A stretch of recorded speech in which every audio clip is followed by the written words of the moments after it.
we are here with none other than Nutty, aka Mike, aka man of many names that no one knows which one he loves to use, and a man who I know of as Toledo Joe, and I just learned how to say his last name, Joe Prisel.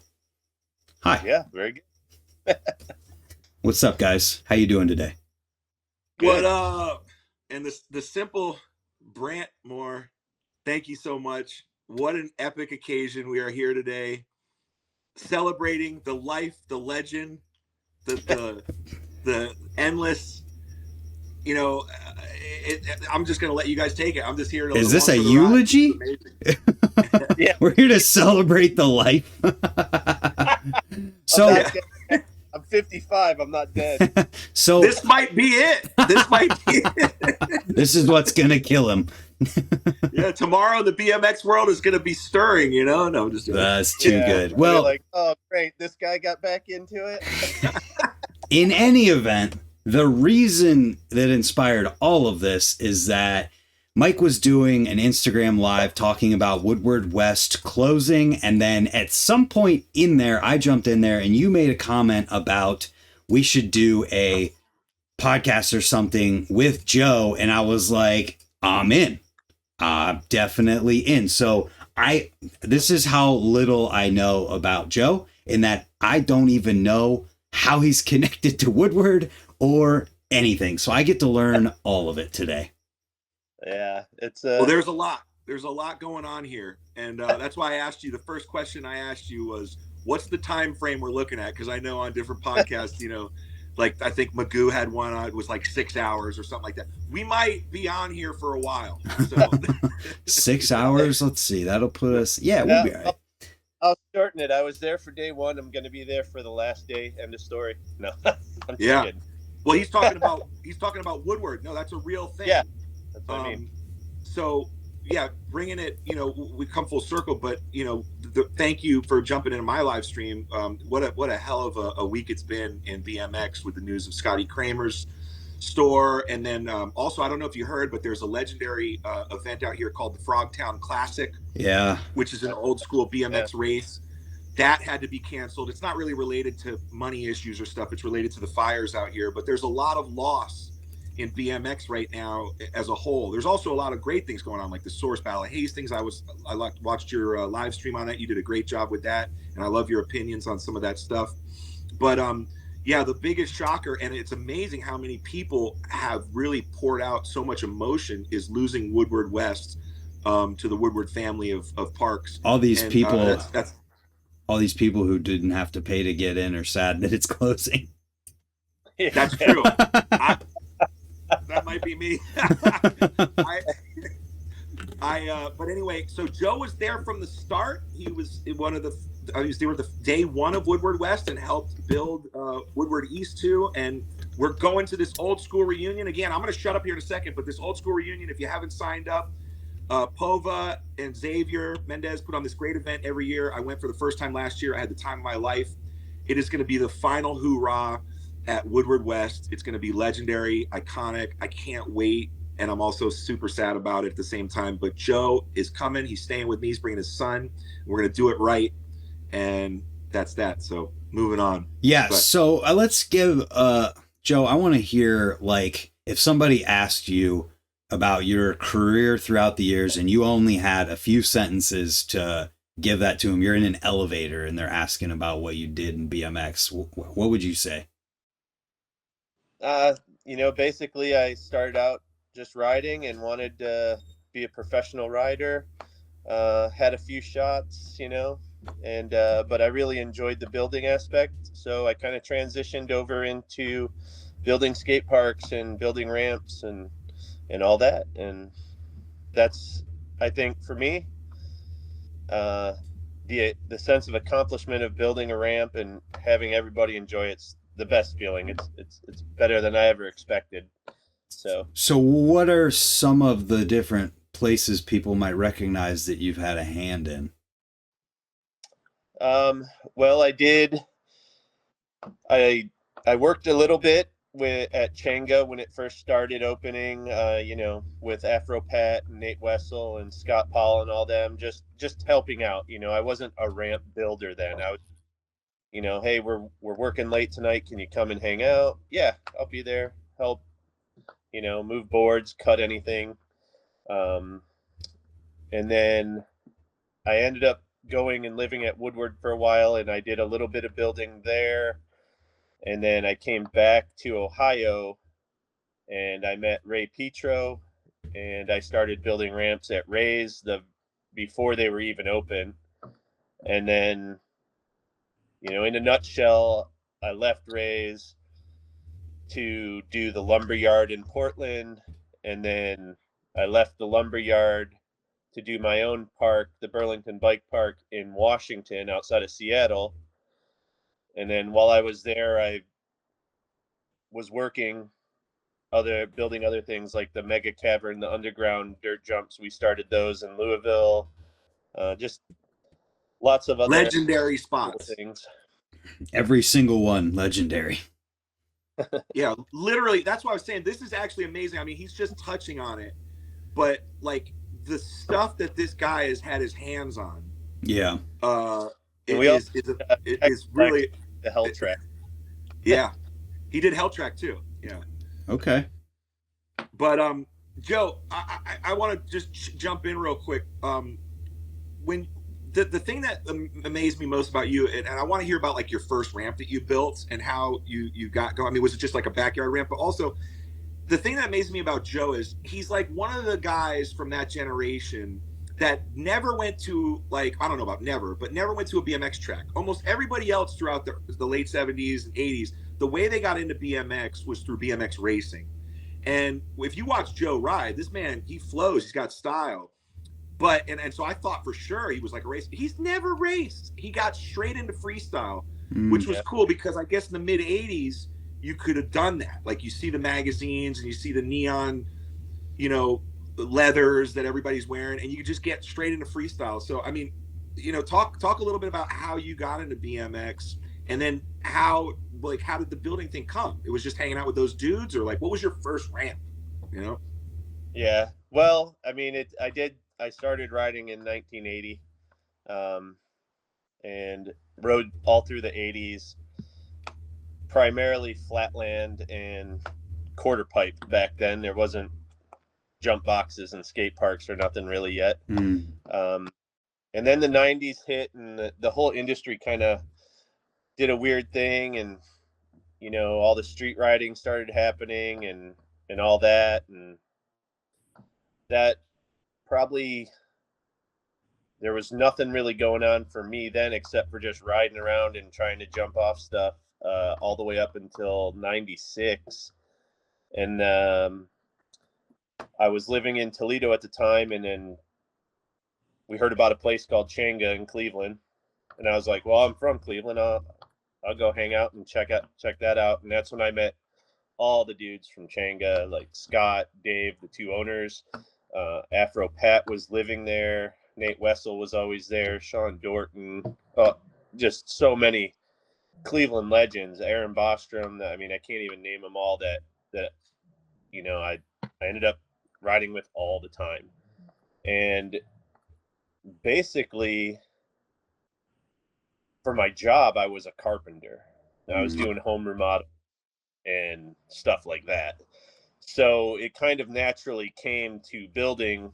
And then really once I met Nate Wessel, and was helping him in the evenings at Changa, doing whatever and riding and talking about stuff, that's when I really was like, oh, I gotta start building something cool. Like I want to build something like he does, or I want to build something like what's at this park. And, you know, just kind of, I mean, I don't want to say everything stemmed off of Nate Wessel, but he was a big part of how I started building ramps. So, and, you know, I was fortunate enough to remain friends with him, and he got me a few gigs here and there and doing stuff, and it just kind of snowballed for me. And I think the first ramp I ever built, so it was 5-foot tall quarter, and it had, I think, a 7-foot radius. So it was built for like toothpicks, ice picks, all the chinking style. That's you, Brant. Yeah, you're speaking my language here. And that's a lot of the things, like I watch you ride, I'm like, that's exactly like I like to ride too. Like all that kind of stuff. It's great. And you know, even when I go out or when I hang out and ride with Mikey now, like I don't do that much stuff anymore unless I have my bike with front brakes. But he's got it in his bag. It's there. Yeah. Yeah. That's pretty wild though, man. It's because really, like, you know, you are an unbelievable, by my opinion, pro level rider even at your age. But really where you excelled is the building. And to hear you talk of Nate in the same way that I've heard you talk about your other influences like Mira and Winkleman, I think are two of your big influences riding. But it's amazing the correlation, because Wessel's like the Mira of builders. I mean, he's still doing it at so to come from that, you know, that's pretty freaking savage, man. So and be from the same area. Yeah. Same. That's crazy. Really cool. It's crazy to think about how many people came from this, like just Ohio in general, but also Cleveland area. And just, it feels like Ohio just breeds people for BMX. For sure. I have a little bit of Ohio history, but it's all BMX related, and it's Columbus, the Christmas Classic. So that's the only time I spent up there. I have crazy stories about the racing stuff, but this stuff is all, you know, news to me. But Ohio is a breeding ground for a lot of the greats, and still a lot of great riders coming out of there. Joe, what came first after Chenga? Basically what I'm trying to say is, what year did you get involved with Woodward and those guys? And was it with Nate? Well, I got involved with Woodward around 1998. I ended up moving from Cleveland. I was kind of homeless at the time, and the guys who owned Section 8, Joe Cupp, Steve Luckett, and all those guys, before there was Section 8, there was a warehouse that was an abandoned warehouse that we had. It was called the 1090 Warehouse. And I hung out there a lot, and I ended up living in the back room. And my dogs are going crazy. Sorry. Hey. That's okay. For reference, for anybody who's curious hearing about this warehouse thing, reference my podcast with Joe Cupp, because we talk at length about exactly what you're talking about now. But I'm loving hearing. Cool. I'm loving hearing your part of it. Yeah. No. And I was there for a while, and just having a blast and everything. And Joe Cupp actually took me to. He was like, "Let's go to Woodward. We're gonna go hang out with Nate." And I was like, "All right, I'm down. Let's go." And I went out there. It was right before camp was starting that year in 1998, and got out there. And I'd never met Dave Mira before, and I was just riding in Lot 8, and Mira was there. He introduced himself. I was starstruck, basically, like couldn't believe he would even talk to me, whatever. And you know, I fell in love with Woodward, and I was like, man, I want to work here. And Wessel was like, can you be back next week? We need people. And I was like, yep. So, that's so freaking rad, man. Yeah. I'm curious. So you go out to Woodward the next week, I'm assuming. What's your first project there?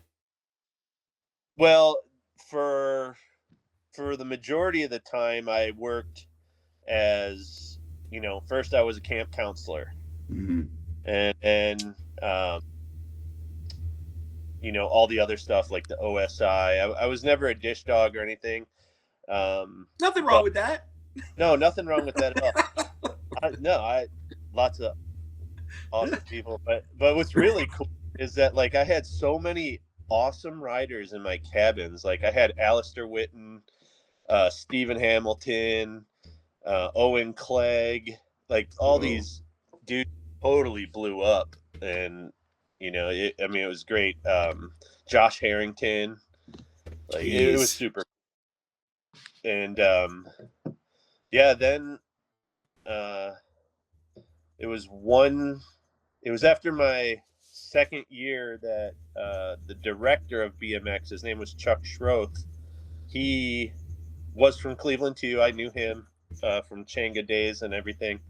He was like, "Yeah, do you want to be the assistant director?" He's like, "I need some help," and I was like, "Yeah." So I did that for 1 year, and then I was kind of like, I want to try competing more. I want to get out of Woodward, go to some contests, the Vans Triple Crowns, the X Trials stuff that was back then and everything. And so I did that, but through my time there, Gary Ream had said if I ever need a place, I always got a home there. So I took him up on it and lived there over the winter for 2 years and through the summer, but mostly just traveling. Wasn't really working at Woodward, but all my stuff was there, and that's where I would go back home to. And then they broke the news that they were going to be starting Woodward West, and through that time there that I lived there, I would just help out. I wouldn't, Ron Kimler was there, and he was building all the time, and I would just go and whatever, countersink, light or sheet something or move wood or whatever. Just being a part of it was awesome. And then the Woodward West news broke, and then people were all starting to go out there, and I ended up going out there maybe 2 months before they opened. And what year did they open again? It was like 2002 or something. 25 right? years ago, right? Because it said 25 years. Yeah. Wow. So we were there, and it was getting down to crunch time. So I was helping. Afro Pat was working on the Enterprise, this awesome ramp. It was probably the best thing I ever had my hands on, was that ramp. It was so fun. I helped with that, and then camp started. I think I was there for the first week, and I was just hanging out and riding, and then I left to go to a Vans Triple Crown in Denver, and then I ended up back in Cleveland after that. But I got a 2-part question real quick, just not to go back, because I know we want to keep this thing going forward, but what did Vans, because Vans was, not Vans, Woodward East was, the only BMX that they had when I first remembered hearing about it in 93 or whatever was just the racing aspect. And then they brought in freestyle. When you got there in 98, what was there? I think Brad was alluding to, what was there for freestyle when you got there? Like you said, Lot 9 was there, or Cloud. I always get Cloud 9 and Lot 8 confused. Lot 8. Yeah. Lot 8 was the big building, and then a place called Egypt. Okay, I think I remember hearing about that. Yeah, really cool building. Everything was banks and all different levels. It's where we'd actually play dodgeball and everything. It had like 2 sides, and you could like sneak up under a ramp and just smash kids in the face on top of the ramp. That's the real Joe. That's funny. But that's cool. And then, so the second part of that question was, what was at Woodward West when you got out there for day one when they opened? I mean, I know the big, indoor facility that they have out there, and then you said you built the Enterprise, but was there any dirt jumps or anything else out there? Like, I mean, they already had it pretty much up and running, or? They had dirt jumps, and they had, what's the building out there? I forget the name. The hangar? Oh, God. The hangar. Thank you. Yeah. So the hangar was there, the first version of it. And there was a little, like, I think, what do they call it? Like the Poco Loco or Pollo Loco? Oh, yeah. Was a outdoor wooden park. They had a vert ramp. Is it the same vert ramp that's in the hangar now? Yeah. Okay. Yep. That's wild, man. So I just recently got to watch Coco's Arita session. The last time I was there, they had all the middle filled out with everything, and the plaza, and then the rock. Like, the rock wasn't there when when I started. So Rays comes way later than this, doesn't it? Yeah, Rays comes in 2005. Okay, so what's between Woodward West? You said you got back to Cleveland. What's between West and Rays? Just riding, really. Like, Okay. you know, Is this the period in your life? I have this note. I'm sorry to interject. Transition into dirt jumpers, because No, Joe that's was after one of the after I met. OG dirt jumper street guys. He rode dirt DJs, like one of the first dudes, but he like did like street edits. Oh, I didn't know that. That was after this. Okay. I didn't get to the big bikes until I met Ray. Oh, gotcha. It was primarily I was in the Gravity Games in 2003 in Cleveland. Okay. And then 2004 I was just kind of like living, and I was working, remodeling houses, and just riding all the time. I had bought a house in Parma. I'm sorry for that. Is it like the ghetto or something? What is Parma, Brad? Yeah, a little bit. It is now. Back in my day. It wasn't back then. No. But, we lived in a cool part where we had gigantic nature preserve behind the house, and we built dirt jumps back there. And the dirt jumps originally started with me and Aaron Bostrom. And then we were traveling, and we'd go to Florida for contests, do whatever. And the trail scene kind of started picking up in Cleveland again. And, Bobby D, he started digging there and just turned it into an amazing spot where, it was just dialed all the time. You talking about Camp Corday? Yeah. Okay.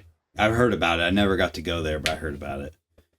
Yeah, it ended up being amazing. It was super cool. But then I was just riding Changa one night, and a buddy of mine was riding Flatland, Brian Ryback. He used to be part owner of Spin Bike Shop. And he told me, he's like, yeah, there's this crazy guy. He's trying to do some indoor mountain bike park. And I was like, oh, cool. Where at? And he told me where he thought it was. So I just kind of went out, found out just by snooping through doors and looking. I was like, oh, there's some bikes in here. So walked in, introduced myself to Ray, and he kind of gave me the tour and his vision, and just kind of blossomed from there. I was like, man, he had a few little jumps that were only like, a foot tall, 2 foot tall, like nothing to do anything. And I was like, man, you need some real jumps and stuff. And he was like, let's do it. So that's sick. So what stuff did you actually help build at Ray's? So the first thing I built was the rhythm that's right in the front with, that giant clamshell wall. Yeah. They call that the expert line, I think. Yeah. It used to be the GoPro, and it's had a million different names because of different sponsors. Yeah. So me and Ray basically built that. I built the jumps. He built like the clamshell berm, and we were experimenting with different methods of building, some unorthodox, some ended up working, and and then after that we built some bigger jumps around the outside loop. And then I think it's the Kink Park now, but it was the Subaru Park. Subaru sponsored it. Yeah, the Subaru room. I still call it that to this day. Yeah. You can't just gloss over the big jumps around the outside, though, because I'm assuming you're talking about where the Red Bull box was. Yes. I'm gonna pull up a clip because it just got posted. I don't know where it was at, of Morgan Wade wall riding. Oh yeah. Over that. Yeah, that was a contest. You were there for that, I think. No. Yeah, I was there. I gotta remember who posted that because that insane. Didn't tell the story that you told me about Ray's reaction to that or something like that. Didn't Ray have some crazy reaction to Morgan Wade or something like that? You were telling me maybe? I don't remember. No, I think the big reaction that Ray had that I remember was Big Daddy. Oh yeah. That's funny. Dude, this Big Daddy was at that contest, and Big Daddy, I guess, can rub people the wrong way, I guess, or something, and Ray was like, "Holy crap, are all BMXers like that guy?" I was like, no, Big Daddy's a special breed. He's awesome. That's funny.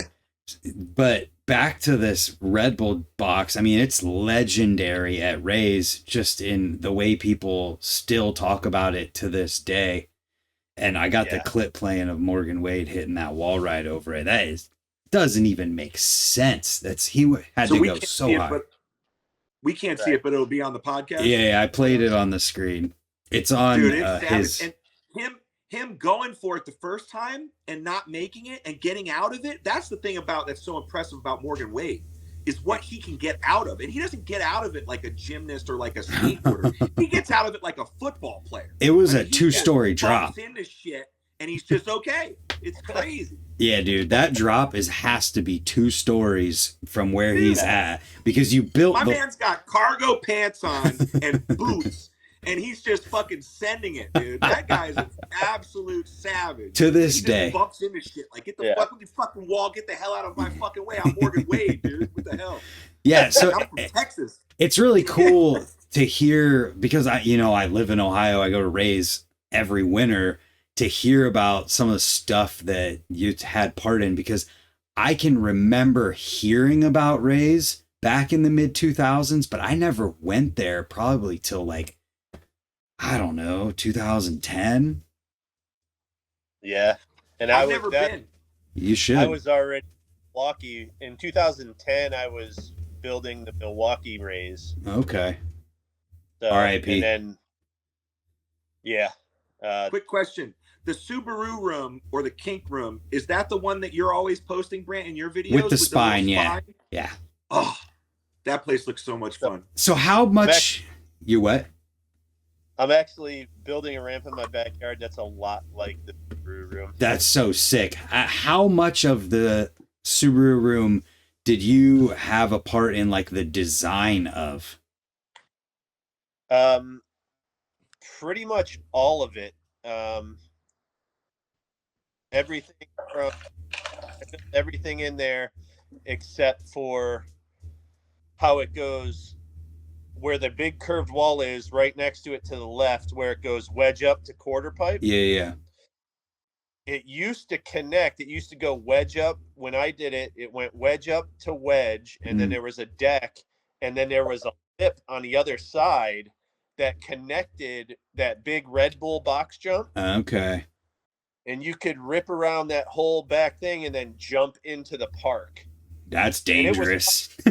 Yeah, but that's what happened. Like, it was awesome until maybe the third year of Rays blew up. Like, there's so many people there all the time, and it just started mangling people, like just people not looking, blasting into the skate park at full speed. Yeah, that's insane to picture today. The clip of Taj jumping through the rafter. Yeah. From the spine over. If you watch that clip, he starts on the deck of how it originally was. Okay. Well, I gotta see. I think I can find that. Fucking amazing. Yeah. That's iconic. It's insane. I love seeing people try to recreate it every once in a while. Well, there's Jake Lord.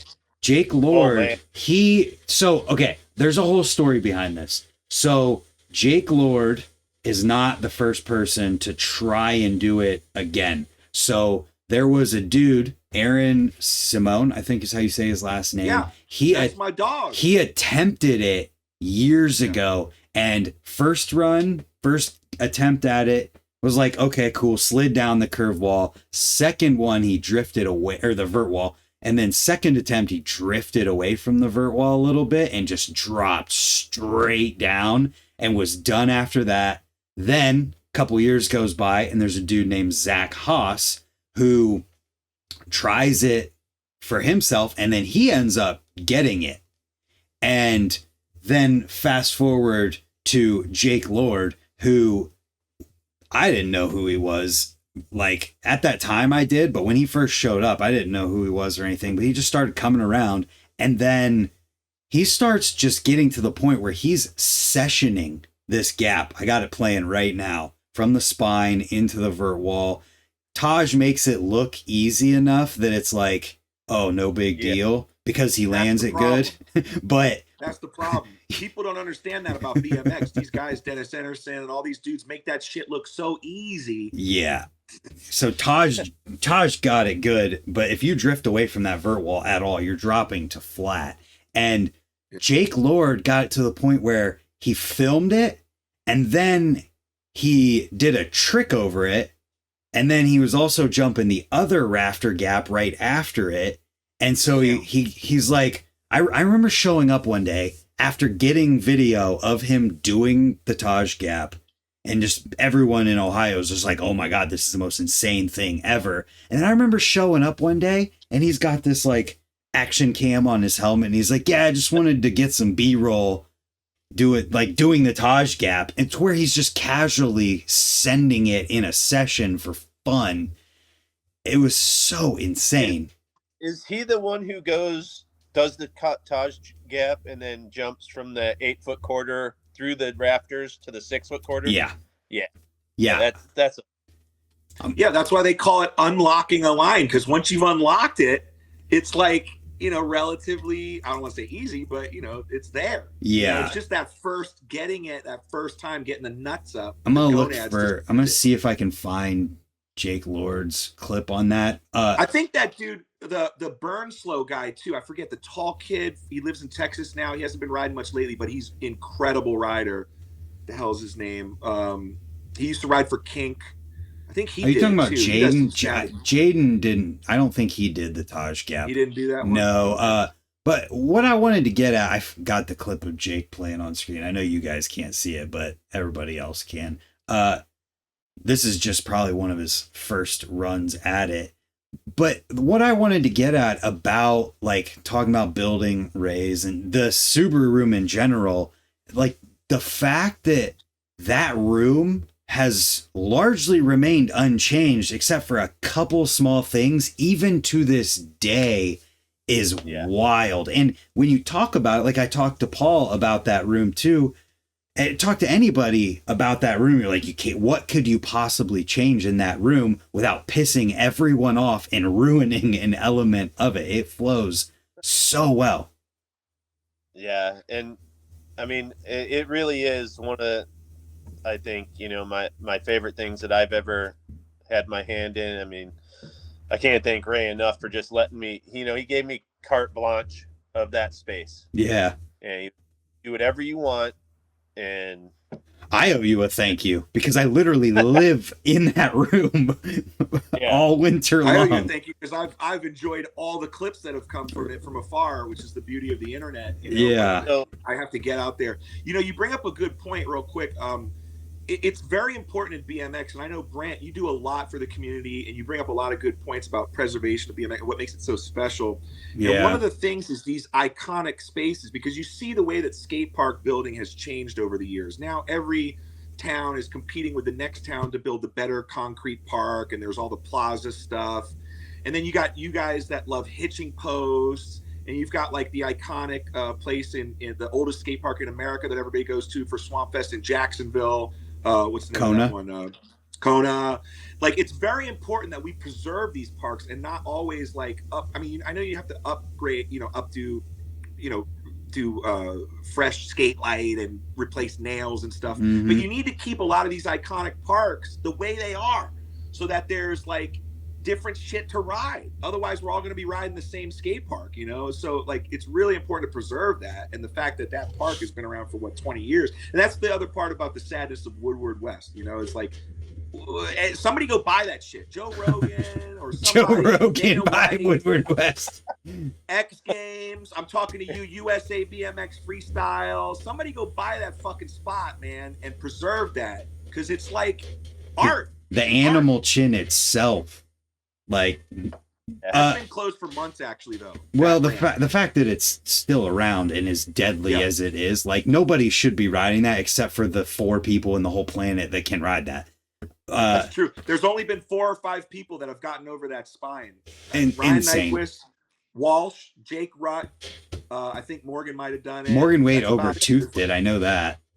Yeah. What's his face? Dang it. What's his name? Oh, I can't remember his name. There's a dude who did like crazy stuff. I don't remember. It starts with an S or something like that. But I wanted to bring up too, because we're from Ohio. Joe knows Dodge Skate Park. There's a perfect example of preserving. You started riding, like, I think, was Dodge around before you started riding? It might have been, yeah. Is around that time. Yeah, it might have been a late 70s skate park. So did you go to it back in the 80s? No, I never went to it in the 80s. I didn't go there until mid 90s. Okay. Well, that was even before that, but the very first flow, I went down and helped Craig Billingsley with building the first flow. Just casually dropping in a point of like, oh yeah, I forgot we didn't mention in this long 20-year history we're talking about, one of the most legendary skate parks in all of the Midwest. But to finish the point about Dodge, so Dodge has been around since like 70s, 80s. It was built in there. Tony Hawk's dad had a part in some sort of thing to do with the designing or building of it. Yeah. And so Dodge, I went to college in Columbus in the early 2010s, and I went down there. It was already falling apart then. You go, 10 years later, it's still falling apart. Tony Hawk, through his foundation, and I'm assuming because his dad had something to do with the original park, they went in and they 100% refinished Dodge Skate Park, which was built back then as a way to preserve it. And so now you can go to Dodge, and it never had coping before, but it has coping on all of the quarters that should.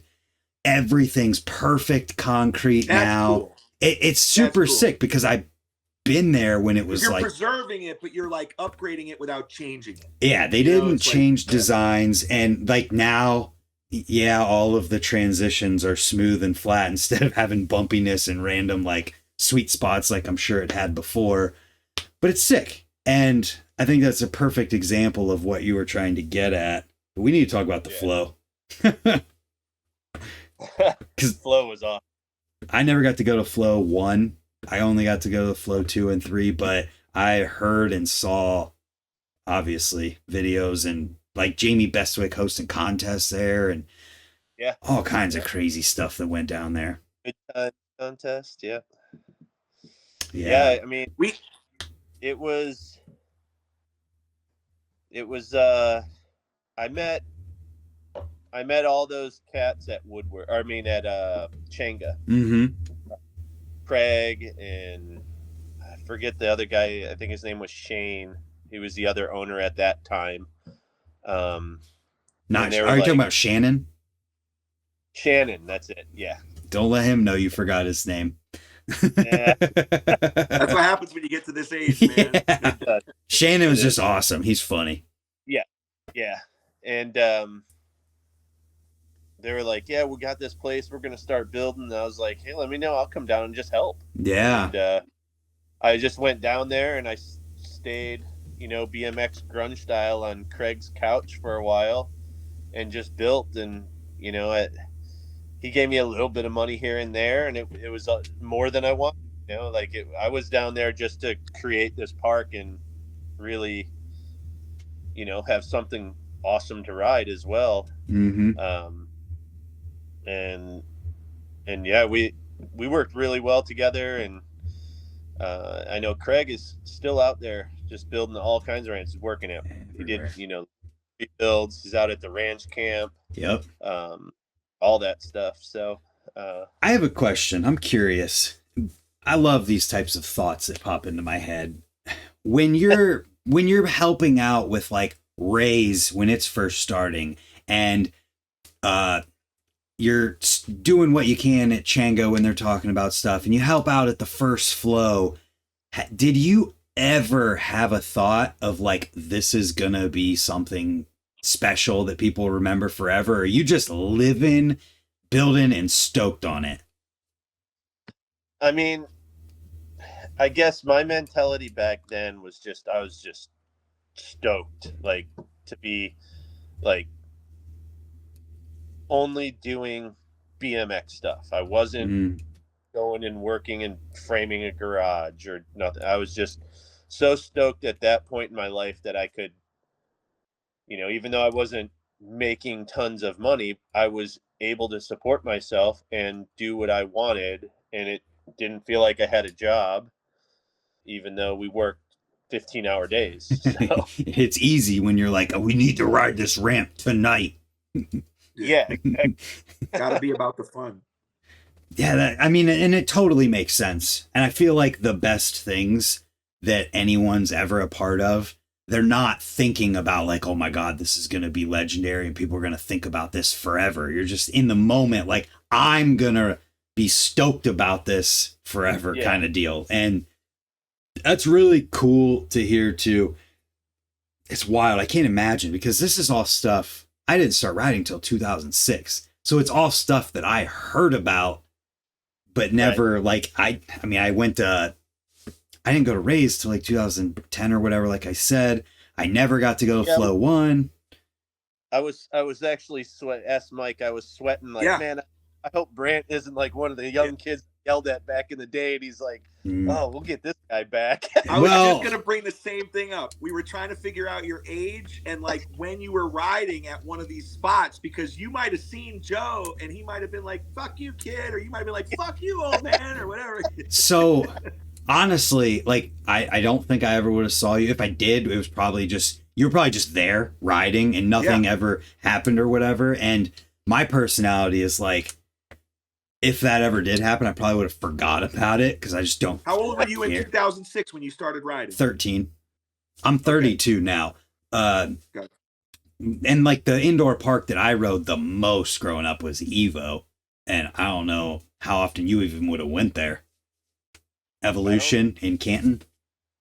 Yeah, I went there one time. Yeah, so we probably never even crossed paths unless it's just randomly. But, now that you're bringing that up, I got to bring up the fact that, like, part of what made me so stoked to do this podcast is the fact that, like, what I don't know about people, and, like, I don't know anything about you in terms of what you've done and all of this stuff, other than the fact that through all the years of riding, when your name would come up, people would just start talking shit. And I'm like, and so when the podcast idea came up, I texted one of my buddies and I was like, why do people not like this guy? And his response was that he didn't know. And so, like, I'm sitting here trying to figure it out. And I'm like, well, maybe we'll just talk to him about it and see, because I don't know. And you live. Here we go. Here we go. And we don't have to go into specifics. You don't have to, like, call anybody out or anything like that. I'm not here for that. I'm just like, I just thought it'd be interesting because you've done so much. And Mike had a great point earlier about it that we talked about before going live. Yeah, no, I mean, I just like to do my own thing. I didn't really care what other people thought. Like, I was not a clique person. Mm-hmm. Like, I did what I wanted to do when I wanted to do it. Yeah. And it was a different world too. This is a different generation. It was a different world. I caught so much slack and hate for building at Raise the first like 3 years. Okay. Because I had transitioned from BMX and I was riding dirt jumpers, and Ray was taking me to ride mountain bikes, and I was going to downhill riding and just having a blast with it. And, you know, just kind of, you know, was, Yeah.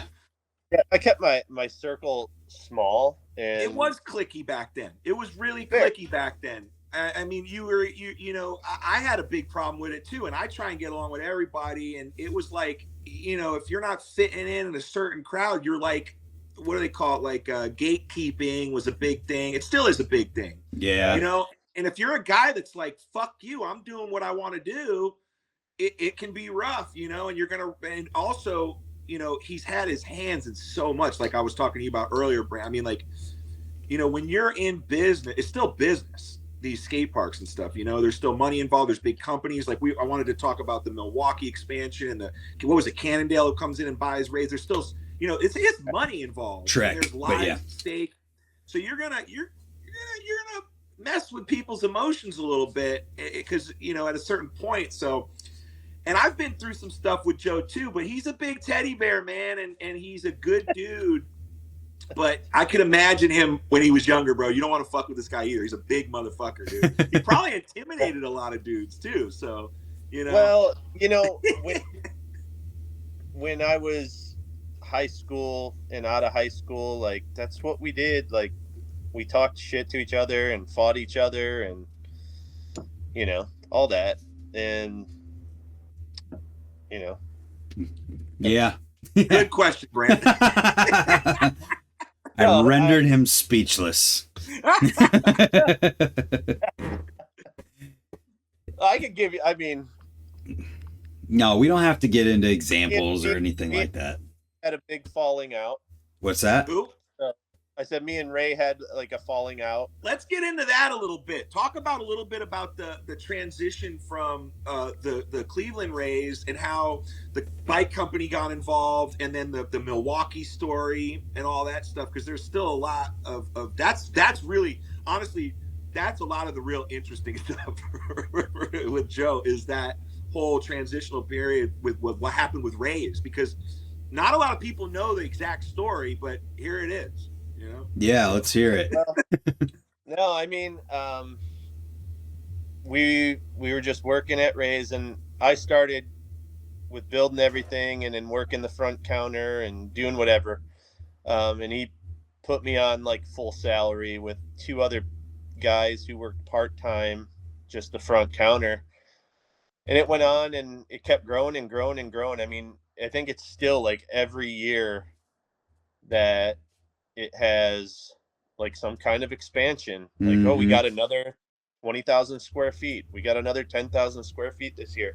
So there was always something new being built every year, every summer at Ray's. And, you know, Ray had the idea to expand, and I thought it was an awesome idea. You were basically like his number 2 at that point, right? Or something like that, pretty much? Or? Pretty much, I guess. Like, I was there every day, and I did whatever he wanted. But he trusted your opinion. Yeah. Well, I mean, we butted heads. Like, he wanted to build something. He's like, why can't it be 3 foot tall? And I'm like, well, it's not as fun to ride unless it's 5 foot tall, you know? And we get a stupid argument about that kind of stuff. But, you know, when Ray's Milwaukee started, I went up there, and that was kind of the thing. Like, I was no longer going to be in Cleveland, which I kind of wanted to get out of Cleveland anyway. So I was just going to be in Milwaukee, and Trek had not bought it yet.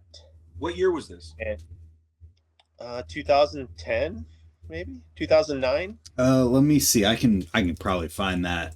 Trek buys Rays.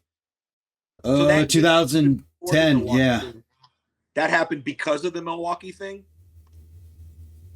Kind of. I'll get into that a little bit. I don't know the full specifics, but basically Ray found a place and he wanted to sign the lease or whatever, and I guess he signed the lease, but the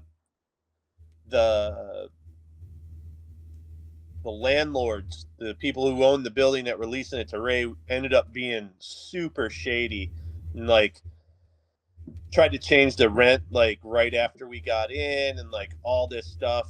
And basically Ray was like he got screwed out of the deal. Like these guys from Milwaukee who owned this, it was an old Menards building, like they were trying to be like Chicago type gangsters and you know, like just take Ray for everything he had, and he couldn't really keep up. So that's when, you know, Trek came in and was like, we can help out, and Trek ended up buying, you know, I don't know everything how that happened. I don't know if they owned the whole thing outright or if Ray still owned some or whatever. But it was awesome when Trek bought it at first. Like it totally changed. Like I was like, whoa, I'm getting health insurance now. Like we're building ramp. This is super cool. And Trek, come by Woodward West. No. I don't think you want that. You haven't. No, he hasn't finished the story yet. Yeah, true. Good point. No, I mean, I didn't have, I left Ray's before Ray bought it back from Trek. Okay. So I left, when I quit Ray's in Milwaukee, I actually drove to the Trek corporate office in Madison and told my two bosses there. Ray was no longer my boss at that time. But you know, and I think that's one of the reasons me and Ray started falling apart, is because he wasn't my boss anymore. And you know, I think there's animosity between both of us there. Like, you know, I was like, no, I don't have to listen to you, and he's like, no, you gotta listen to me, and you know, whatever, just typical stuff like that. And like it just became too much, and I ended up meeting Casey, who is my wife now, in Milwaukee. And I remember having a talk with her. Like I was like, man, I don't think I could do Ray's anymore. Like you know, it wasn't because of Ray, it was a little bit because of Trek, I guess, of how corporate it was. Yeah.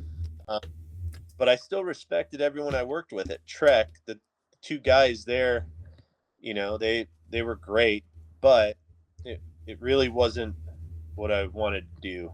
And like literally the day after I talked to Casey about it, I got a phone call out of the blue from a guy who's starting to park in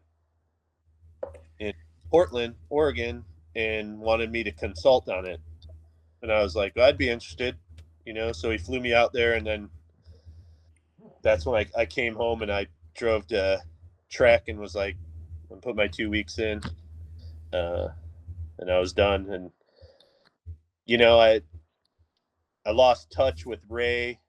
It's probably like Ray was like a family member to me, and like, you know, a lot of people, you know, one of the things, like I shut people out. Like you know what I mean? Like whatever, like if I'm done with a person, I'm done with a person. Mm-hmm. And I wasn't necessarily done with Ray, but I just didn't want anything to do with any of it anymore. I wanted to do me and it better. And meeting my wife, and her family was from Oregon, you know, it just kind of worked out for the better for me.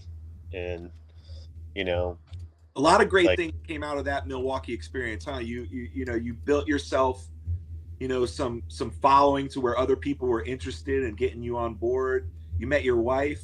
What was something else that happened at Milwaukee? This is what I love. I love that I don't know what.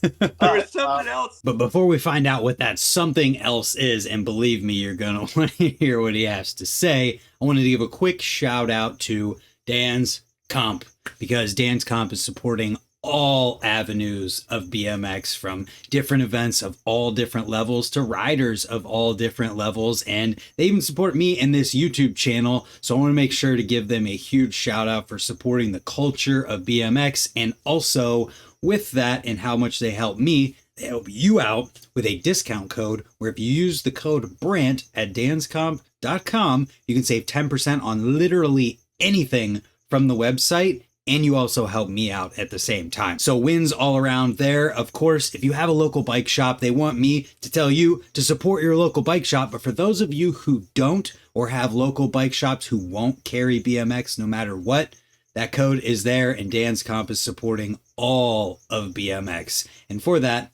I want to say thank you to them. Now let's go find out what Joe got out of that Milwaukee experience. Some other blessing that came My from Milwaukee. son? Are you talking about Riley's son? Oh, that's funny. His son is the coolest. He's my favorite dude, Rylan. Shout out Rylan. I don't know if he's there or not, but I think Somewhere in the house. that's what I was telling you. Guess who his favorite BMX YouTuber is, Brant? You? No, not me. I got 300 followers, dude. You. Well, that's sick. No, but Ryland has been ripping lately. He's really gotten a little bigger. He's got his bike dialed in, dude. He's been freaking sending it. He's coming out here to Woodward West with me and Joe, and he's got his Instagram now. He's been posting all the time. But I love this kid, if you can't tell. But yeah, he was conceived under some ramp at Milwaukee. Hold up. What? Yeah. It's not there anymore. BMX God, man. He was born in this shit. It's not there anymore, so you can't get in trouble for it. It was on the balcony. Oh man. In case he sees this, I'm dead. Okay, we're gonna have to edit that part out, Brant. All right, thanks. No matter. I'll definitely edit that part out for sure. Well, No, but I mean, this just goes to show you that hard work and time and effort and doing something that you love, right? You got to love it first. It has to be fun. And if you're having fun doing something, you're going to do it more. You're going to do it like all the time. And then you're going to get good at it. And then people are going to notice. And then you're going to get opportunities. But it has to start with like fun. And this is like the story of Joe's, like building and BMX and all that stuff. It's a really great story. And I mean, it keeps getting better. Like, on my notes, he gets out to Oregon, he builds this unbelievable bike park, and now he's off and running. It's like he said, it's not for Ray, or he's not under the shadow of anybody. He's like blossoming, and this is where like the exciting part for me when I was talking to him earlier about this, because we've kind of done this before, but with no camera running. And yeah, I mean, the Oregon, what was the name of the Oregon park? the Lumberyard. Sick, which I think sick is iconic name. too. It's like a legendary name that you would hear of, Yeah. Yeah. Yeah, shout out to Patty Gross, who used to ride there. Yeah. Absolute Patty's legend. Yep. So, just to put a button in the Trek Rays stuff and to give closure there, somebody who used to work at Rays would say Trek is great at selling bicycles. They're great at making bicycles, but they are not in the business of running skate parks or amusement parks. Yeah. Yeah. I mean, what they needed to be, and I think what it originally was supposed to be, was just basically like a silent partner with money. Let Ray do whatever he wanted. And that's how it was for a little while. But then I think the stress of doing Ray's Cleveland and Ray's Milwaukee at the same time, and then the whole debacle with the landlords trying, because there was at one point Ray had told me that he's like, man, like I might lose that up there, and if I lose that, I won't have any money for Cleveland. We'll lose Cleveland too. And that's, basically, when I think Trek stepped in. I mean, I could I don't know any of the specifics of the buyout or anything. This is just from what I experienced. And it was good for a while, but then Trek was like, "Oh, Ray, you need to do this," and Ray'd be like, "No, I don't want to do that," and then you have to do it, and then I think that's where it came down to it.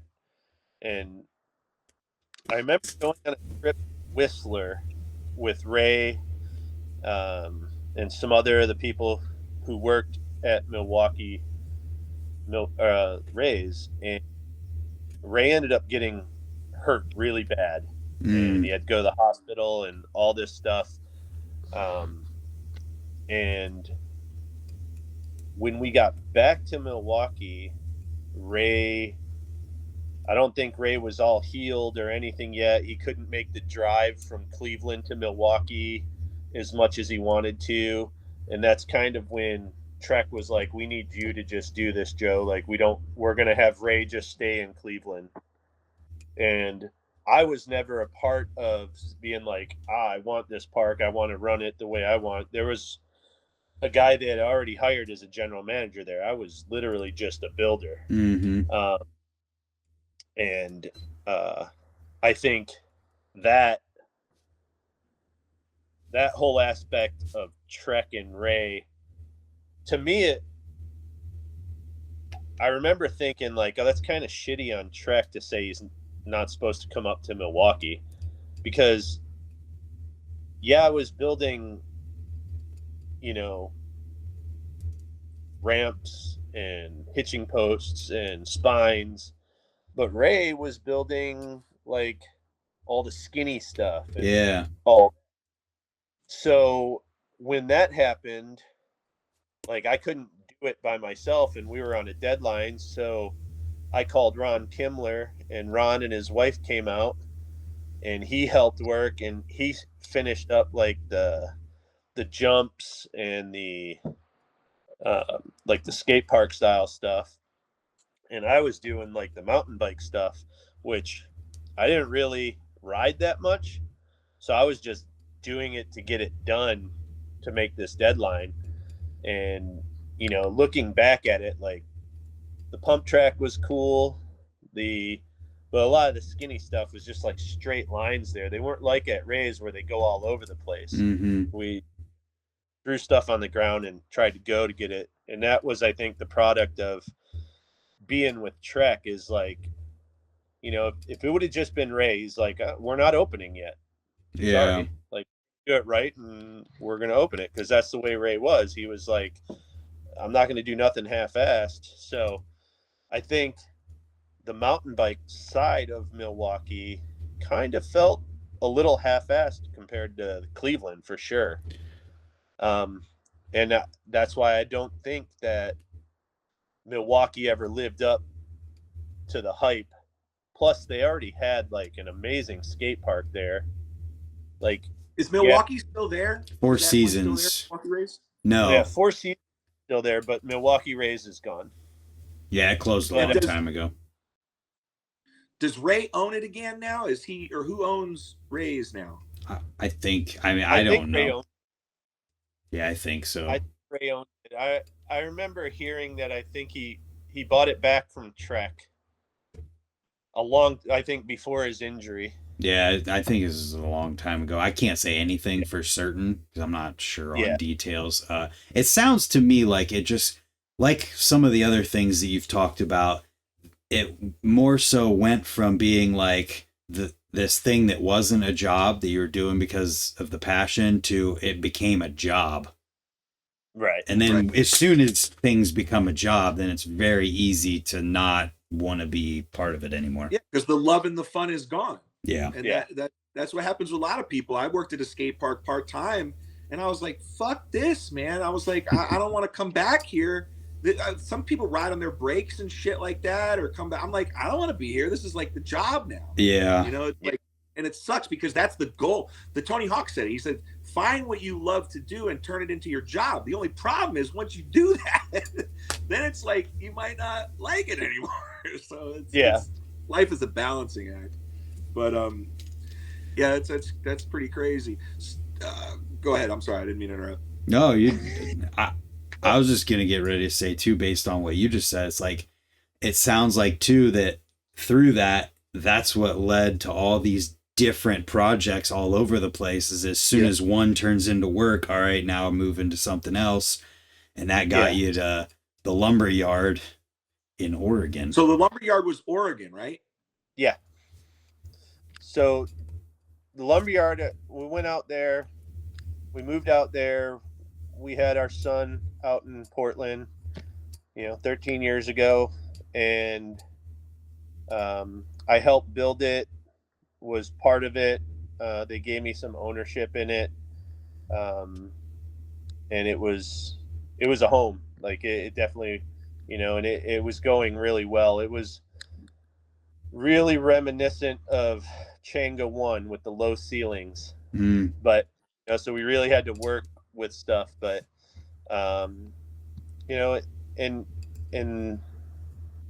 they were all about doing more for bike riders, whether it was mountain bikes or BMX or whatever, and that's what I liked. I mean, we cleaned a room in the basement. We had a big flatland contest there one year.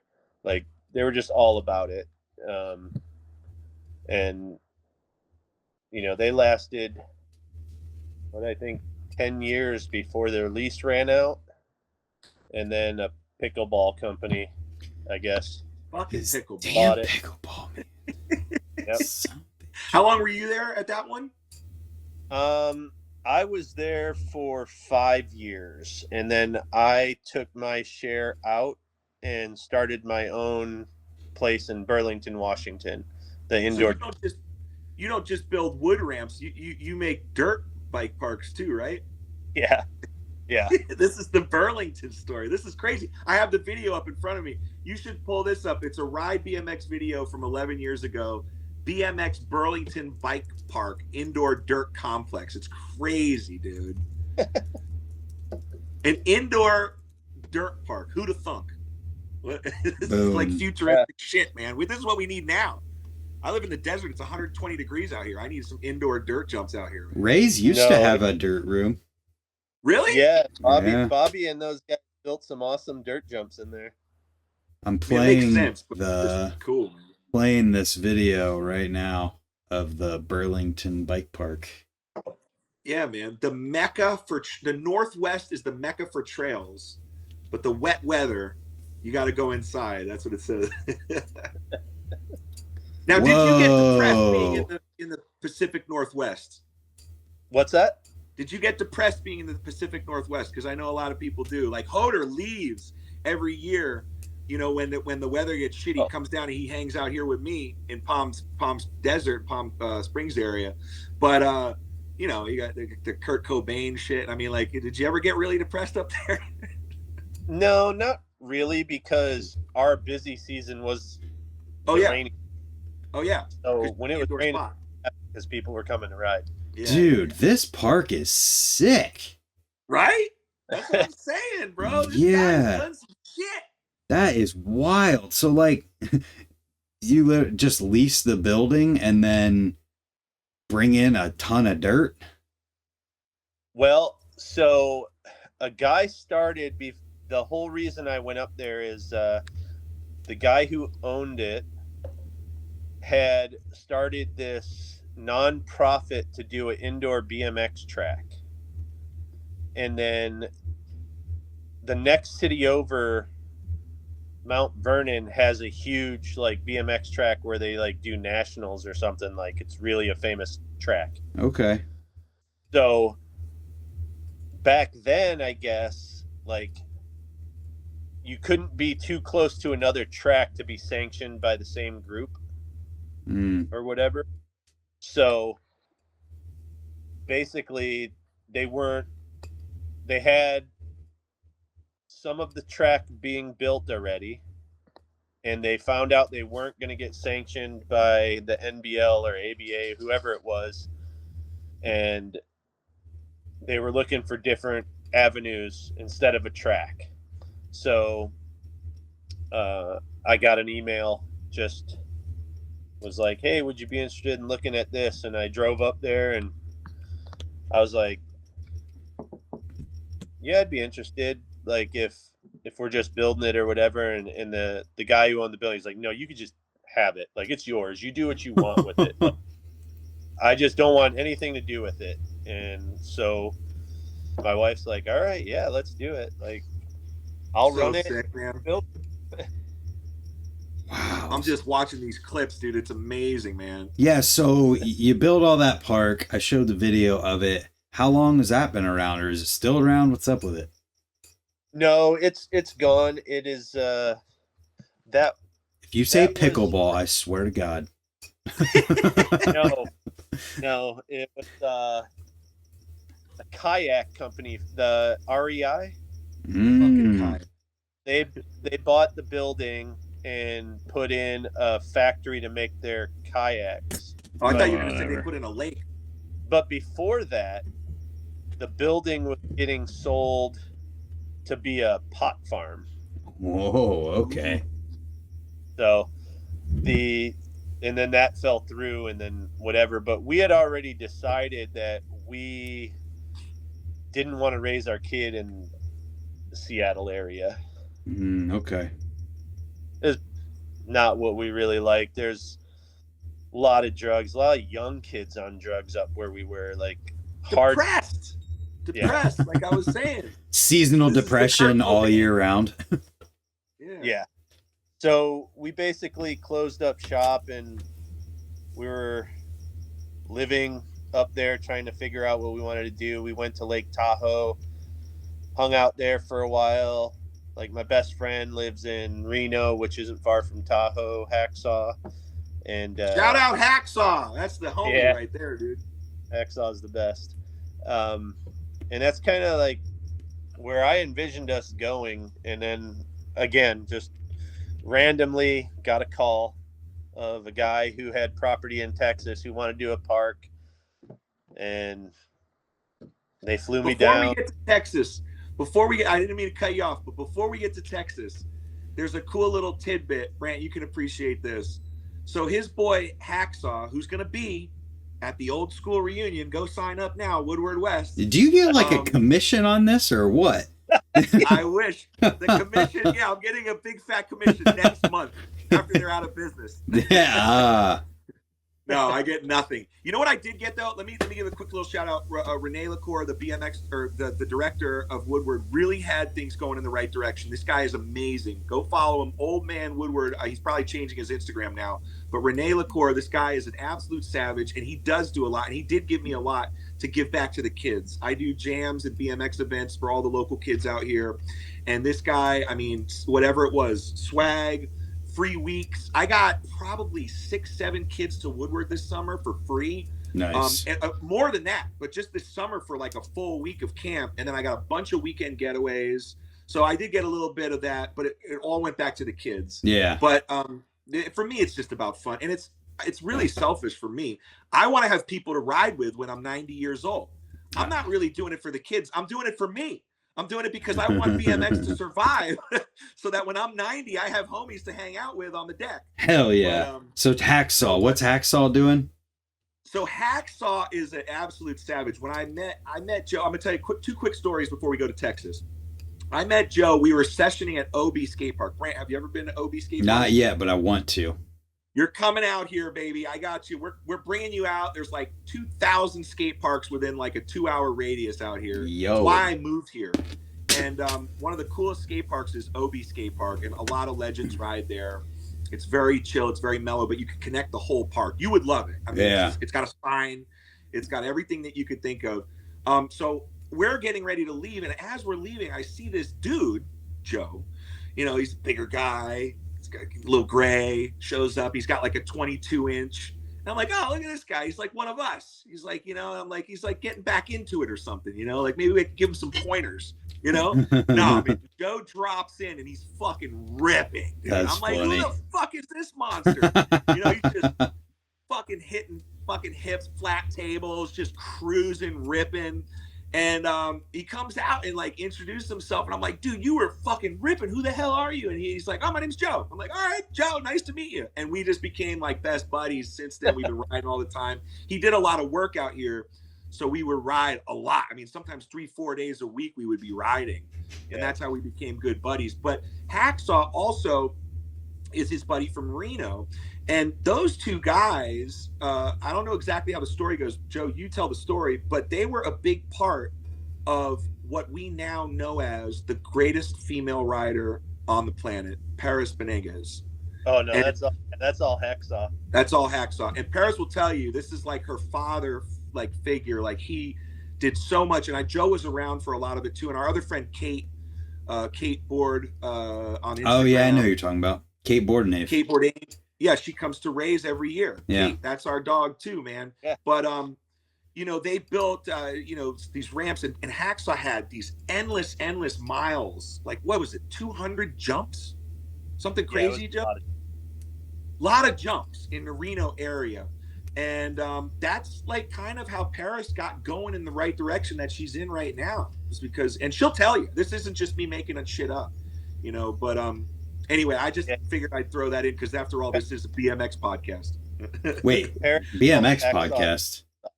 Yeah, you. What? I thought we were just here to talk. Guy. I thought we were just here to talk shit.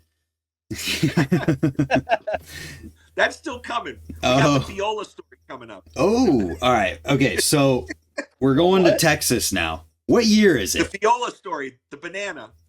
Oh, geez. I don't know. So yeah. What year are we in? 2017. No, it's 2025. I'm just kidding. You son of a bitch. Yeah. 2017. Came to Texas just to consult and maybe build. And it was kind of the same thing. The guy was like, we don't know how to run one, but we want to do it as big as possible. He had 1,000 acres. So we did dirt jumps, and the plan was to have an indoor skate park there, like on the 4th year. That was kind of how we were trying to figure it out. But it was just basically BMX, mountain bikes, motocross, side-by-sides. We had jet boats. We had shooting range, like paradise. Yeah. And we did Dallas area, right? What's that? Was it Dallas area, or where was Texplex is the name of the facility? Yeah, it was outside of Fort Worth. So I partnered up with Chad Osborne. Mm-hmm. And we did a contest called the Dirty Streets, and it was a skate park made out of dirt with a bunch of grind rails and quarters and wall rides and stuff. And Corey Walsh was there. Like, so many big heavy hitters were there. It was amazing. And pull that up. I'm working on it. You can keep talking. I'm working on it. Dylan Stark was there. Like, just everybody was going nuts. And one bummer thing about it, it was like it was super windy. It was in October, but everyone, it was a crazy contest. So that's the Dirty Streets, right? Or whatever. What was it called? Yeah. Yeah. It's called the Dirt. I'm looking at it right now. I'm just trying to find. Looks like Dig has a video. Like kind of like the culmination of all these years of training with Wessel and what was the guy that helped with Watts out with the Claremont thing now that you had fly him out to Milwaukee? Ron Kimler and all these years of building wood ramps and mountain bike features and skate park features and dirt and everything comes together at Texplex. Yeah. Right? I mean, like you've got street, you've got wood, you've got dirt, and all on one course. It's really insane. I mean, you know, forget if the wind wasn't an issue or whatever. I mean, this was probably one of the coolest events, concept-wise, you know, of all time. I mean, because why is Source so cool, Brant, for you? Like, what do you think the coolest part of the Source Battle of Hastings is? The Battle of Hastings itself, or Source? Yeah, like no, the Battle of Hastings. Sorry, not Source. Let's not get into industry Source.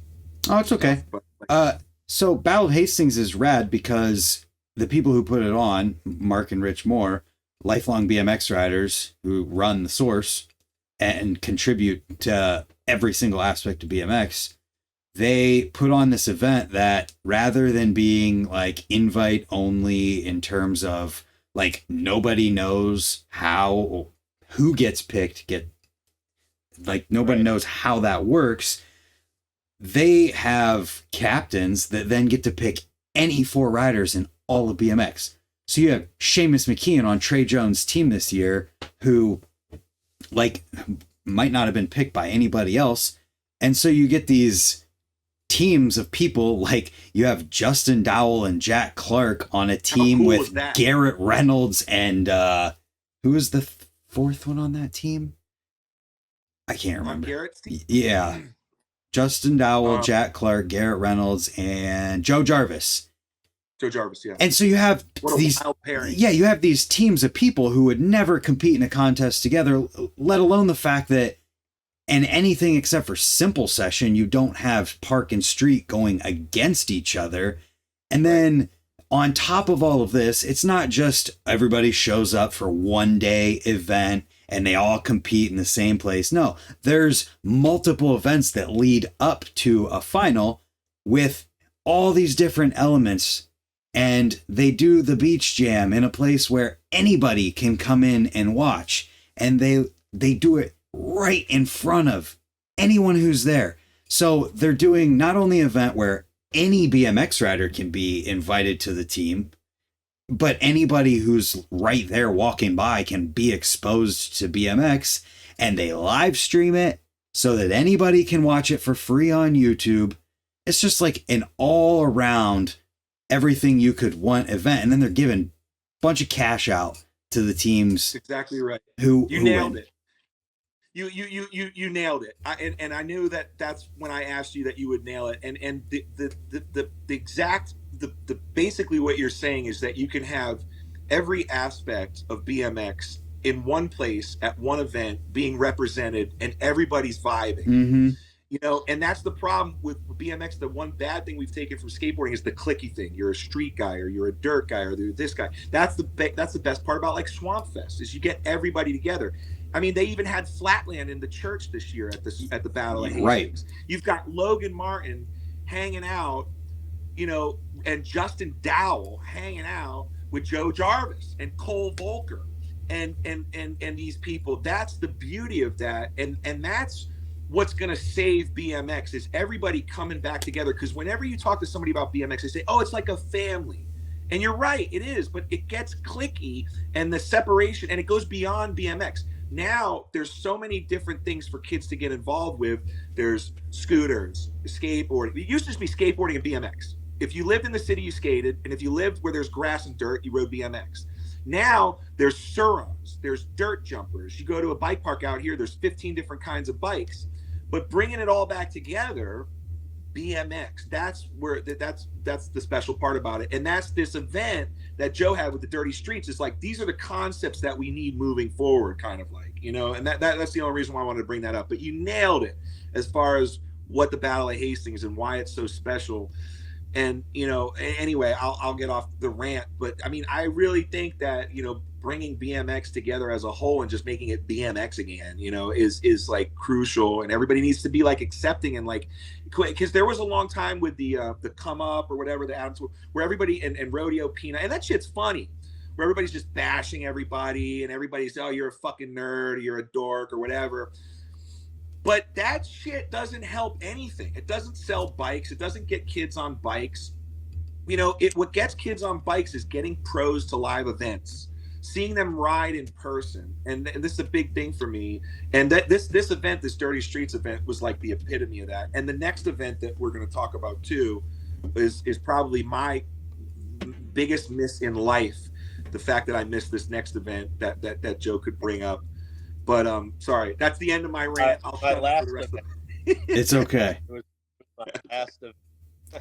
So the Texplex thing is sick. Yeah. And you were working on this place that's built on 1,000 acres, building stuff. What happened? Where do we pick up? Well, we did. basically I made a post about building Hell Track as a joke on our Textplex page. And, you know, and social media being social media, it got all the way back to Bill Allen, who played Crew Jones. And I was literally working in a field, starting to plot out where more jumps were going, and my phone rings. I answer it, and it's just some dude who's like, "Let's walk this sucker." And I was like, What? And I never heard that. I was like, "Oh." And he's like, "This is Bill Allen." And I was like, "Oh, all right." He's like, "Let's do this." And I was like, Fuck. "Okay, all right." What are we doing?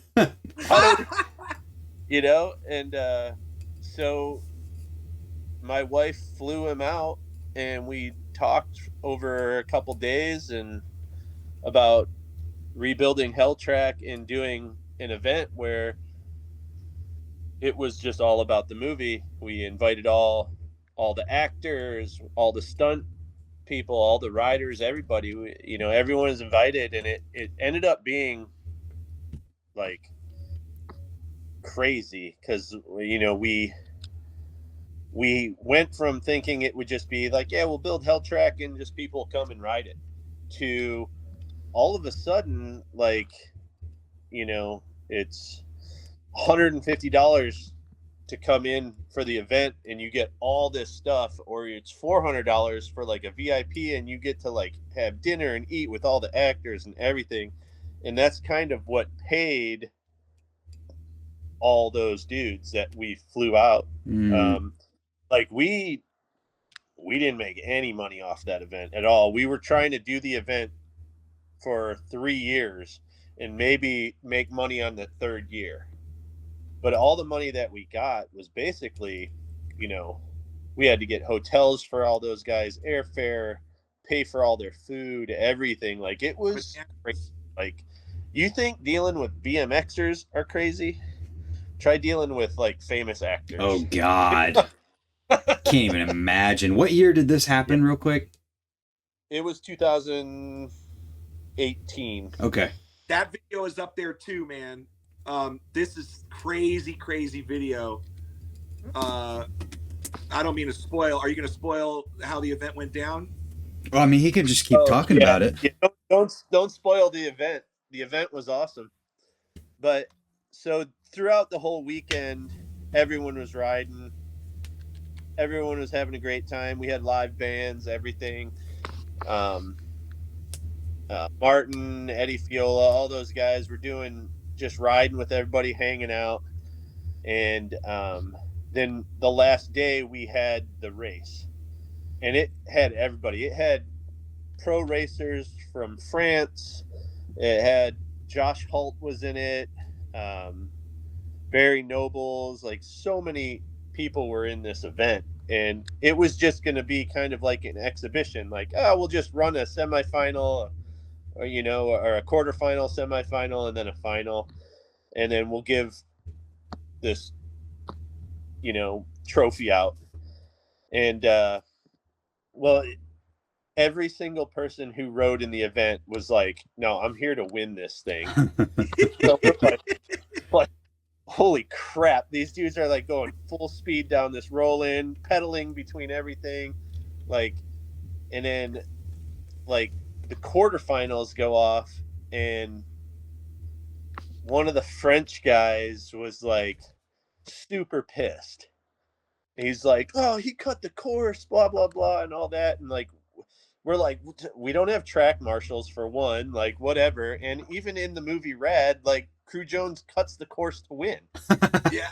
Like it's not for anything. There's no money, no nothing, but everyone was so just into it and wanting to win.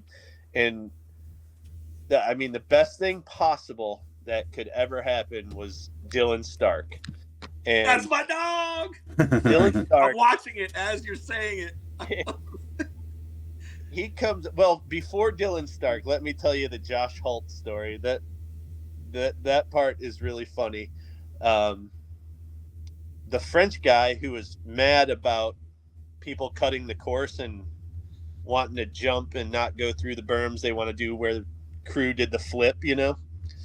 And so we're on the starting gate, and the French guy was still just going off, like, oh, no cutting the course. And Josh Holt had his full face helmet on, and he took it off. And he was like, everybody. And Josh Holt's a big guy. Like, he's tall. Yeah. He's intimidating, you know? And he just was like, just so everybody is clear. And everyone got dead silent, and he pointed right at the French guy. He's like, I'm cutting the course. That's funny. And then he made it to the finals. And I wonder who the French guy was. It wasn't like Christophe Levesque or anything like that, right? Or Dylan, what's his name? Fuck. No, he's like he lived here in Dallas for a while. I don't remember his name. Tall guy, he's very angry. Whatever. Very angry.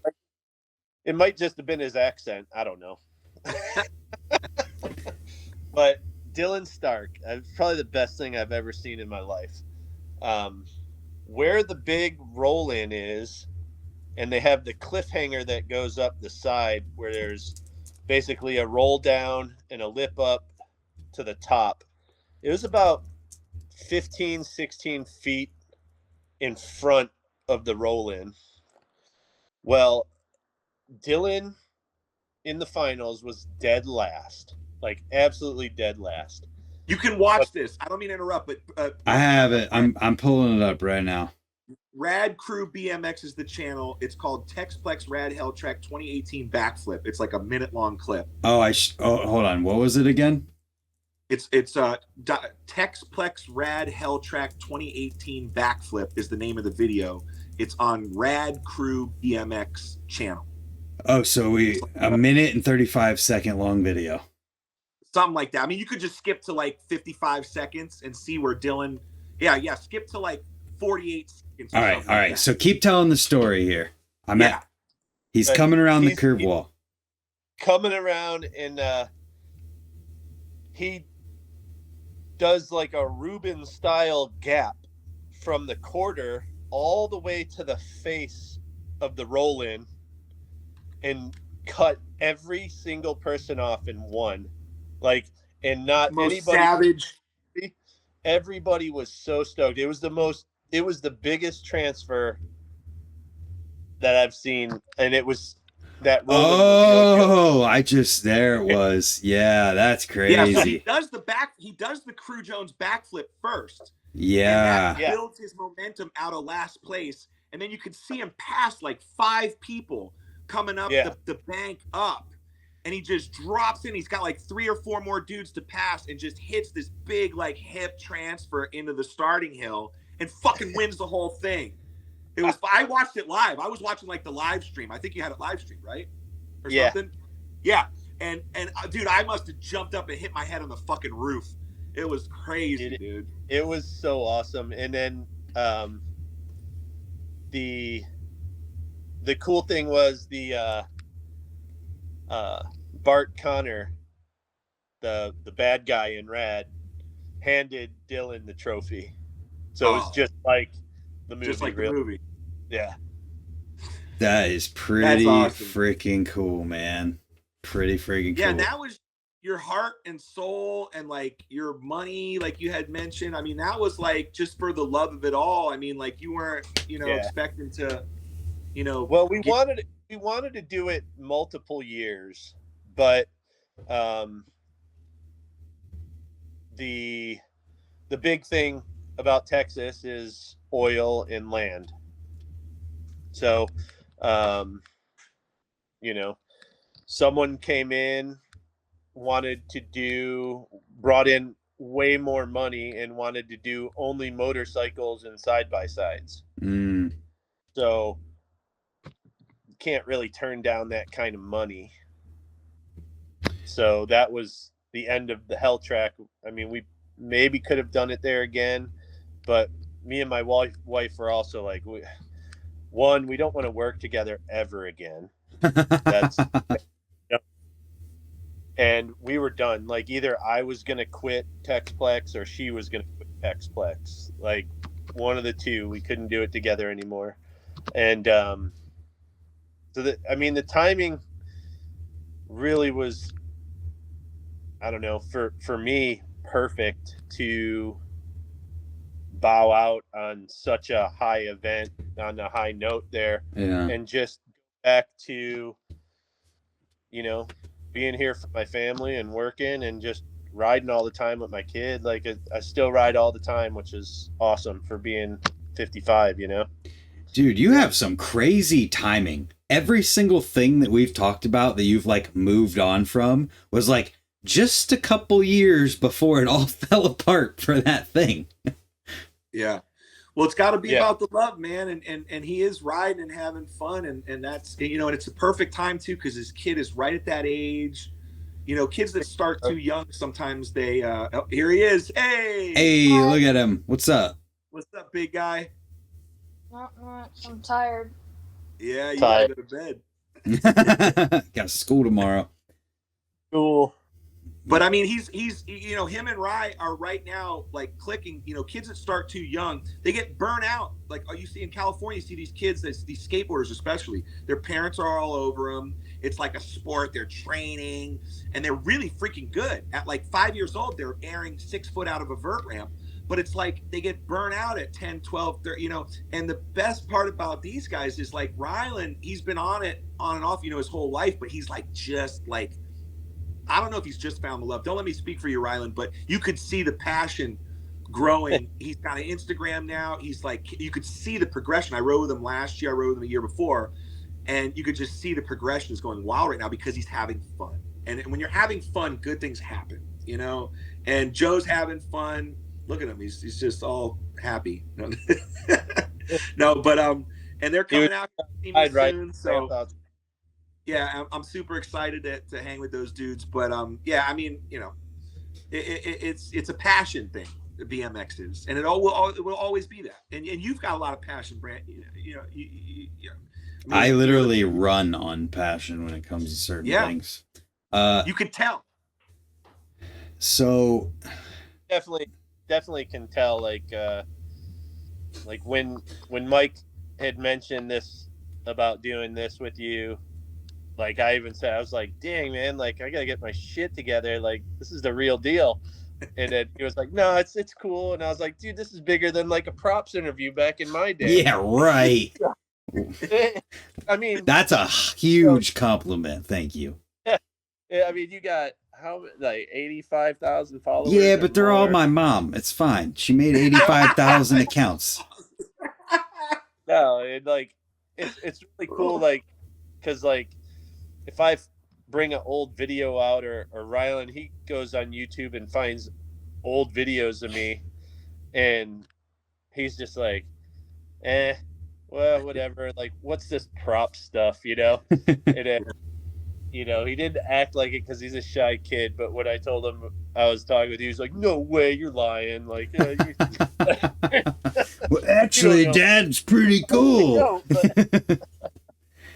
Well, that's awesome. Thank you for that. Thank you both for that.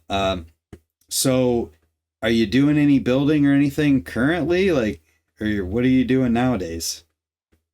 Well, I did some just this past summer. I did some minor adjustments at the skate park here for a USA BMX for Mikey right here. He called me up and was like, "Thank you. We got to add some stuff to the park. Like, would you be down?" I said, "Yeah." So I went down there and built some sub box and quarter pipe, and I built a sub rail that no one used but me. Wall ride.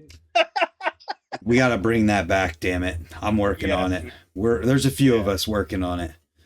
He literally worked, you know, for nothing, for the kids and for USA BMX and for the skate park. I was with him for 2 days, and we put in probably, I don't know, 14 hours each day at least in the hot sun, and it was too hot. And he had put in a bunch of work in before that, you know, just for nothing. And then he went and rode in the contest and won. That's awesome. That's so awesome. It's crazy. Other than that, though, anything going on? No, man, just backyard stuff. I'm like building a big compound here. Sweet. We got a bowl going in right now. We got some dirt jumps, and we're just gonna keep building that over the winter, and then maybe have some kind of jam or something here next year. That's awesome, man. Little camp out, and we got He's we got got a some beautiful property. You what? Yeah, I said he's got a beautiful property. What is it, like an hour north of Dallas, Fort Worth area or something like that? Yeah, it's an hour north of Fort Worth. Yeah. It's gorgeous property, beautiful town, up and coming. They're building a lot of beautiful stuff. It's like out there though, so it's kind of like going like to Swamp Fest out. You got to drive out, a little bit. Okay. Yeah. But yeah. For me and my son to go ride, we have to drive like 45 minutes to an hour. Oh, okay. But just last week though, me and my wife, our little city that we lived in, they found out that I build skate parks and all that stuff, and they asked us to come and present to the city what could be possible. So there's a big possibility that our city's gonna get a good cement skate park. Awesome. So, yeah. Hell yeah. And that's really all I'd like to just keep doing is, for my kid and advocating just in consulting, just to get more parks, more places, and not just like any park, but like park that is actually usable, not like a street plaza with a dead end. Mm-hmm. Yep. Like a lot of these cities, they get into how much is it? Okay, here's the money. And then this whatever company is like, we just do this. And the city's like, cool.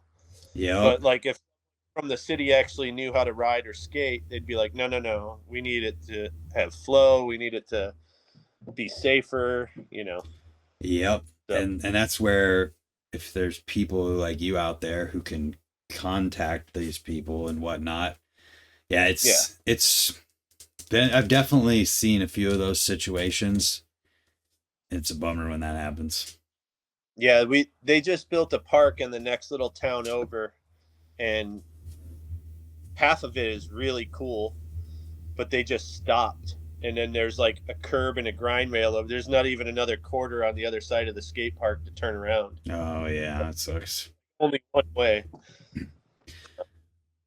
Right on, man. Well, I've been really digging hearing all this story, and I'm going to be excited to see if more stuff comes from this and all that. And let me know when you come to Ohio. Yeah, I think me and my son are coming up during Christmas break. Well, hit me up. I'll come meet up with you at Ray's. Yeah, for sure. He loves it there.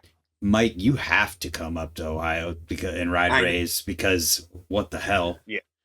I would rather. I tell you what, I'll make you a deal right now. What? You come out here to see me in Cali, and I'm coming right back with you to go to Ohio. Listen, what I was going to say is, you said something about bringing me out. How about you just take that money and you bring yourself to Ohio, and then we can ride out here. All right, deal. You sold me. Let's go. Do it. Hey, let's figure it out, Mike, and we'll just all get I have a good place for us to stay there.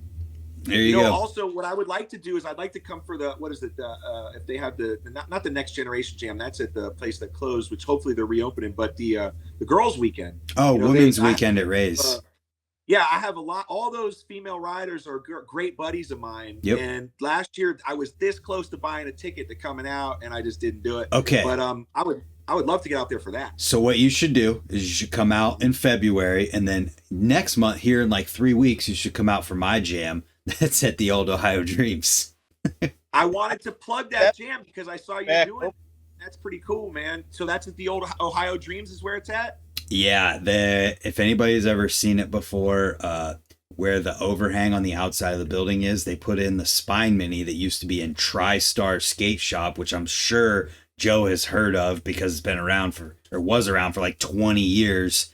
And I've been there a couple times. They never let anybody ride it until they were about to close. And when they closed, Stoke Run down in Butler, it used to be called Ohio Dreams. The people running that now got the ramps, the mini ramp and all the other stuff from them. And they just got the mini ramp built. And we're going to put a hitching post in there, put a box landing so it can do box jump contests as well. And basically, I'm just trying to take what I felt in the mini ramp at Baco Jam in Jellystone in Wisconsin, take those vibes with all those amazing technical riders and pull that and put it in the mini ramp here in Ohio and have everybody else feel what I felt in that mini. I love it. So how did Stoke Run become Stoke Run from Ohio Dreams? I know Ohio Dreams shut down a long time ago. I rode there the first year it was open. Yeah. All right. So I could be totally wrong in this, but my understanding is property had whatever happened to it. I don't know how, but a person acquired the property. And if you found out how much, you'd probably be like, why the hell?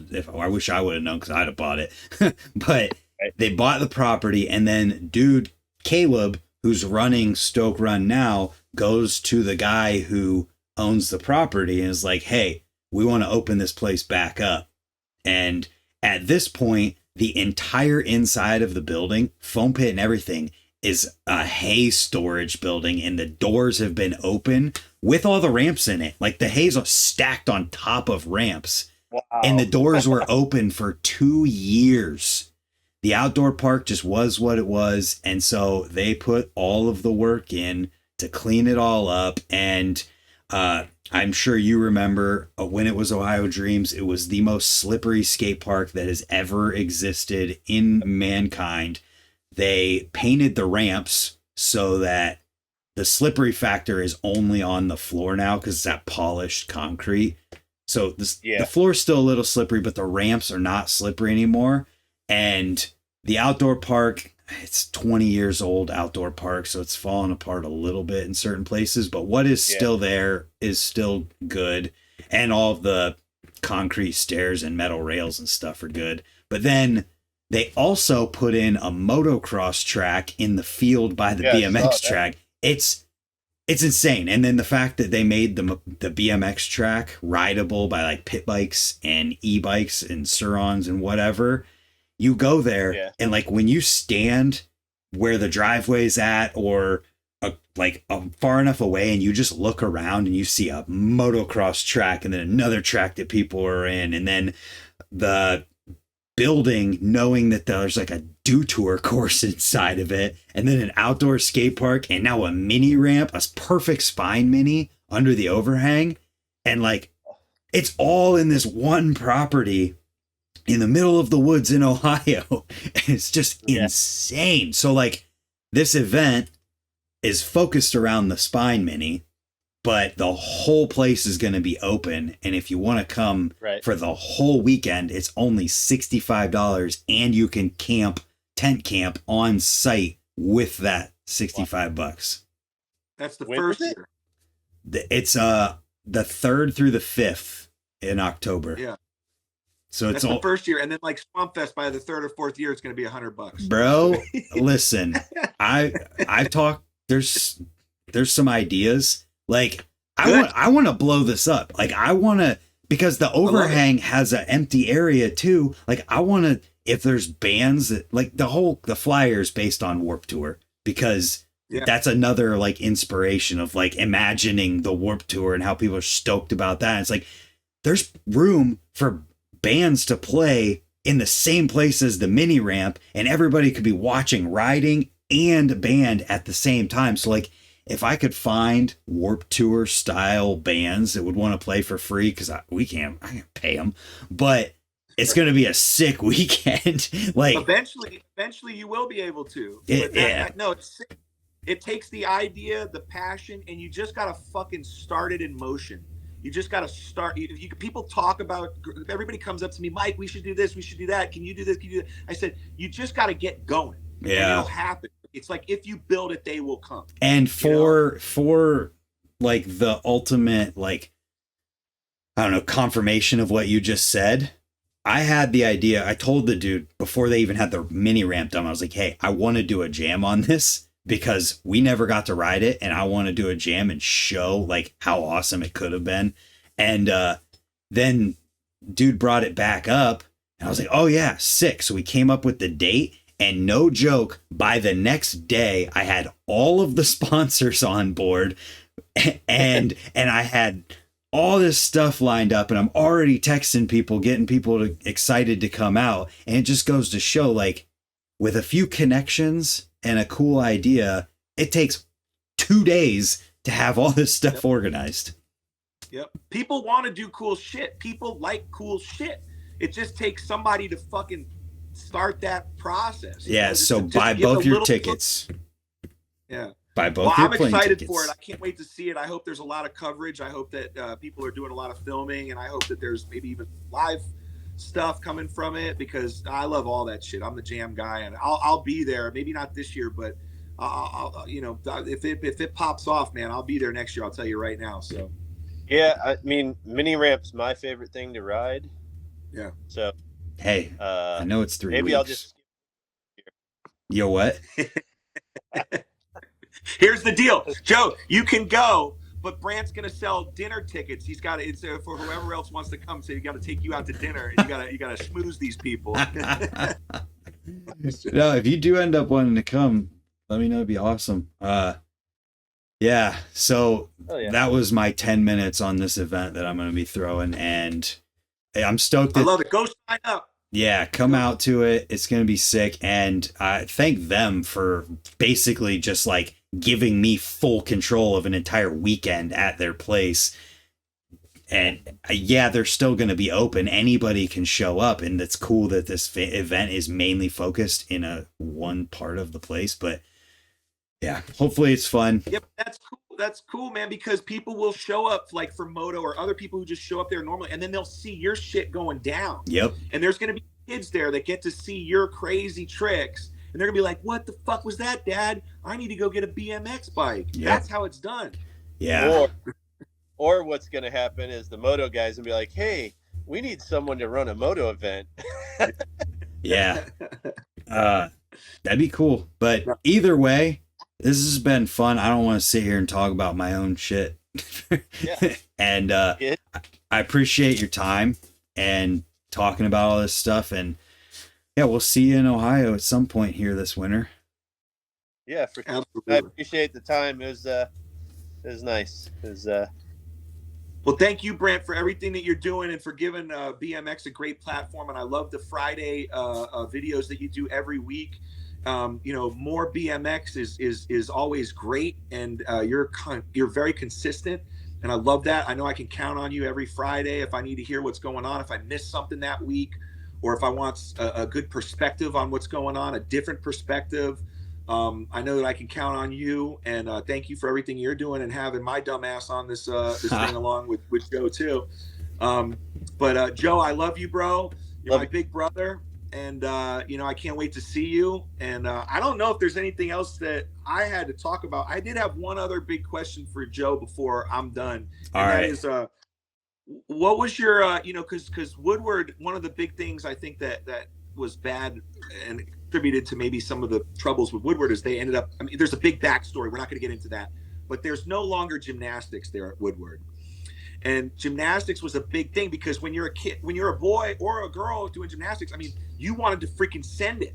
Even the counselors, there was older counselors. So if you went there as an adult, there was like older women. If you were a kid, there was the girls, there was the guys, there was that co-ed vibe. And I just want to know, out of all your time there, Joe, at Woodward, what was your body count? Oh my God. I'm out. We're just talking about the females, Joe. Don't. I'm out. Oh my God. Here you did so good all the way up there, and you said MooreBMX in the end. You're like MooreBMX, right? And you didn't even realize that this is called MooreBMX when you said that just now. Oh shit. So that was perfect. Way to end it on a self-incriminating note, and we're gonna bring it home now. Thanks for watching, everybody. Love you all. Go BMX. MooreBMX. Let's go.